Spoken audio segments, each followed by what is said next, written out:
Using the internet could cost you your freedom. That's the claim of an American man arrested over the G20 protests in Pittsburgh.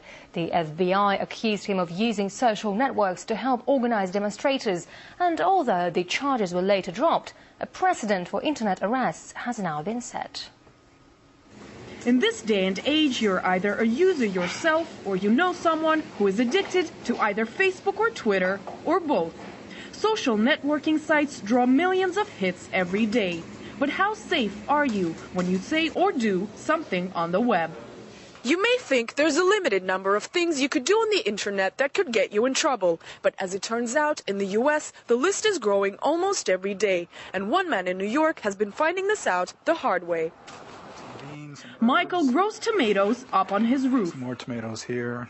He also has an old dog named Sahara and 2 turtles. He and a friend were arrested and charged by the FBI for allegedly directing protests at the G20 summit in September. Michael calls himself a hippie and an anarchist and says he has gone through hell for his political beliefs.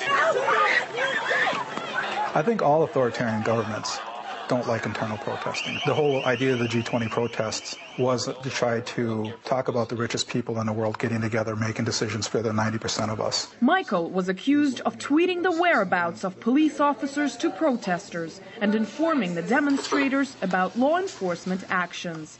His home was raided by the FBI in search of suspicious items. So this is one of the items of interest the FBI listed as being a concern for some reason. It's a 1927 microscope, kind of old antique. These are some of the items that they listed. Again, they didn't take it because it wasn't part of the warrant, but they were concerned about my fencing equipment. I taught fencing in high school. One of the attorneys involved in the case, Martin Stoller, says what the authorities did was nonsense from the very beginning.